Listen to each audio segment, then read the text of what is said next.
दोस्तों, मैं मोहम्मद नईम शेख तुम्हें बताना चाहता हूँ एक बहुत ही पुरानी और बहुत ही मशहूर कहावत है। हम तो डूबे हैं सनम, तुमको भी ले डूबेंगे। कुछ ये कहावत इस वक्त जो इसराइल और हमास के बीच में जंग जारी है 7 अक्टूबर 2023 से, और हाल फिलहाल में 2 दिन के लिए जंग को बंद किया गया था, मगर उसके बाद 1 दिसंबर 2023 से अगेन वो जंग चालू हो चुकी है। और अब तक हमास के गाजा पट्टी के 12,000 से 13,500 लोग शहीद हो चुके हैं। तो जिशान उस्मानी एक बहुत ही मशहूर जर्नलिस्ट है और हाल फिलहाल में वो रियाद सऊदी अरबिया में है, और उनका सोशल मीडिया में मैंने एक वीडियो देखा जो बहुत ही ज्यादा नॉलेजेबल था, और मैंने ये सोचा कि इस वीडियो के तहत थोड़ा आपको इंफॉर्मेशन दूं। 15 पॉइंट्स में बताना चाहता हूं कि जैसे दुनिया देख रही है कि इसराइल ऊपर से निहत्ते फलस्तीनियों पे, गाजा पट्टी पे, हमास पे बमबारी कर रहा है, और इससे वो अपनी दिलेरी समझ रहा है, उसे फुल सपोर्ट मिल रहा है। उसका नाजायज बाप अमेरिका से, यूके से, जर्मनी से, फ्रांस से, मजीद जो ममालिक के यूरोप के, उससे उसको पूरा समर्थन मिल रहा है। और देखा जाए तो हर आम और खास हर दिमाग रखने वाला इंसान यही सोचेगा कि देखिए किस तरीके से फलस्तीनियों की जान जा रही है और इसराइल उन पे कितना ज्यादा भारी पड़ रहा है। लेकिन हकायक इसके बरहक है। मैं 15 पॉइंट बताऊंगा जिसे बड़े गौर से सुनिए कि देख लीजिए कि इसमें इसराइल की कितनी ज्यादा हार हो रही है। जाहिरी तौर पे तो इसराइल दिख रहा है कि वो हमास के निहत्तों को, मासूमों को, बच्चों को, औरतों को, ज़ईफों को, यहां तक कि जवानों को भी ऊपर से बमबारी करके कत्ल कर रहा है। लेकिन ये 15 पॉइंट्स है, इसे बड़े गौर से सुनिए। तो पॉइंट नंबर 1 ये कि ये जो 1 महीने की जंग चली है इसराइल और हमास के बीच में, तो इसमें इतने नुकसान हुए, उतने नुकसान तो 4 साल जंग जो सीरिया शाम में हुई है उतने नुकसान नहीं हुए। नंबर 2, पिछले 16 सालों में जो भी हमास और इसराइल के बीच में जंग हुई है, तो उसमें हमास का जो नुकसान हुआ है $5 बिलियन हुआ है, मगर उसके बरक्स इसराइल का जो नुकसान हुआ है $51 बिलियन हुआ है, यानी कि 10 टाइम्स मोर नुकसान हुआ है। और ये जो स्टैंडर्ड एंड पुअर जो रेटिंग एजेंसी है वो ये बता रही है कि इस जंग की वजह से इसराइल की रेटिंग दुनिया में गिरते जा रही है। पहले जो 3.5 थी अब 2.3 होगी, और अगर ये जंग दिसंबर के एंडिंग तक चल गई तो इसराइल की रेटिंग 1.3 या 1.1 हो जाएंगी। मजीद बताया गया है कि अब तक इसराइल का $51 बिलियन का नुकसान हुआ है।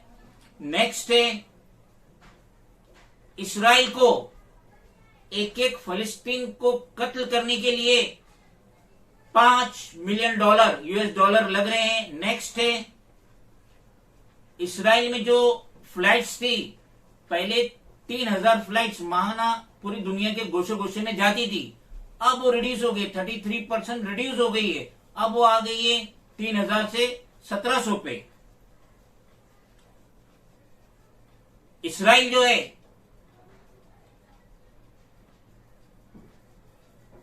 जंग में, तो इसराइल ऊपर से बमबारी कर रहा है नियस्ते फलस्तीनियों पे, और जो कत्ल हो रहे, जो शहीद हो रहे, वो गाजा के फलस्तीनी शहीद हो रहे। लेकिन यहां पे इसराइल ने, जो इसराइल के रहने वाले इसराइली है, 1 लाख लोगों ने अमेरिका से रिक्वेस्ट की है माइग्रेंट की, यानी कि वो इसराइल को छोड़ के भाग रहे।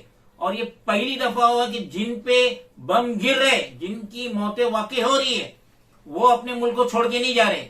लेकिन जो इसराइली ऊपर से बमबारी कर रहा है, उसके शहरी आदद और शुमार से 1 लाख के करीब अमेरिका में माइग्रेंट करने की अपनी ख्वाहिश जाहिर की है।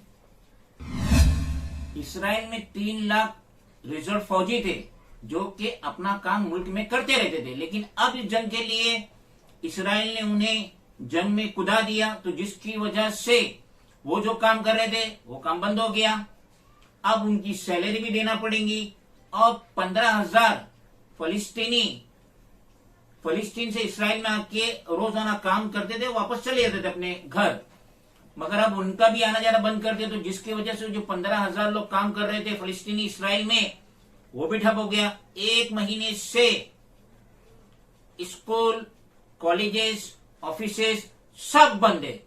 और अगर ये जंग कंटिन्यू रहती है, जाहिरी तौर पर तो पता चल गया है कि जो शेयर बाजार है इसराइल का वो धड़ल्ले से गिर रहा है, प्लंज हो रहा है। उसके जो बॉन्ड्स है उसकी कीमतें भी कौड़ियों के दाम पे हो रही है। और अगर ये जंग जारी रहती है, दिसंबर जनवरी 2024 तक जारी रहती है, तो इसराइल के साथ अमेरिका भी डूबेगा, जर्मनी भी डूबेगा, फ्रांस भी डूबेगा, यूके भी डूबेगा, और अदर जो यूरोपियन मुल्क है जो इसराइल का साथ दे रहे वो भी डूबेंगे, क्योंकि सबकी इकोनॉमी खराब हो जाएंगी। तो इसलिए मैंने बिगिनिंग में कहा ना, हम तो डूबे हैं सनम, तुमको भी ले डूबेंगे। तो इसराइल तो डूबने वाला है, साथ ही साथ वो America, France, Germany, Britain, other European country को लेकर डूबेगा।